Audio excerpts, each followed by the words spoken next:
എല്ലാ സുഹൃത്തുക്കൾക്കും one and only സ്പോർട്സിന്റെ സ്വാതന്ത്ര്യദിനാശംസകൾ. ശ്രീലങ്കയ്ക്കെതിരായ test പരമ്പരയിലെ ഗല്ലയിൽ നടക്കുന്ന ആദ്യ മത്സരത്തിൽ ടോസ് നേടിയ ശുഭ്മാൻ ഗിൽ ബാറ്റിംഗ് തെരഞ്ഞെടുത്തു. ഇന്ത്യയെ സംബന്ധിച്ച് ഏറെ പ്രധാനപ്പെട്ട മത്സരമാണിത്. ടെസ്റ്റ് ചരിത്രത്തിലെ 600ാമത്തെ മത്സരമാണ് ഇന്ത്യ ഇന്ന് കളിക്കുന്നത്. ഇതിനു മുന്നേ 2 ടീം മാത്രമാണ് 600 മത്സരങ്ങൾ പൂർത്തിയാക്കിയത്. 1097 മത്സരങ്ങൾ കളിച്ച് ഇംഗ്ലണ്ടും 883 മത്സരങ്ങൾ ഓസ്ട്രേലിയയും ടെസ്റ്റിൽ പൂർത്തിയാക്കിയിട്ടുണ്ട്.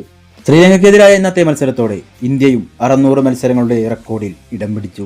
1932 CK നായിഡുവിന് കീഴിൽ ലോർഡ്സിലാണ് ഇന്ത്യ ഇംഗ്ലണ്ടിനെതിരെ ആദ്യ ടെസ്റ്റ് മത്സരം കളിക്കുന്നത്. അന്ന് 158 റൺസിന് ഇന്ത്യ പരാജയപ്പെട്ടു. 2017 ശേഷം ഇതാദ്യമായാണ് ശ്രീലങ്കയിൽ ഇന്ത്യ ഒരു ടെസ്റ്റ് പരമ്പര കളിക്കുന്നത്.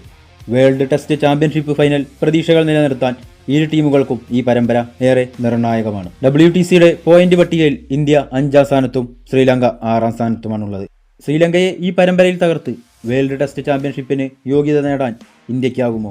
നിങ്ങളുടെ അഭിപ്രായങ്ങൾ കമൻറ്റ് ചെയ്യാനും ലൈക്ക് ചെയ്യാനും ഷെയർ ചെയ്യാനും സബ്സ്ക്രൈബ് ചെയ്യാനും മറക്കരുത്.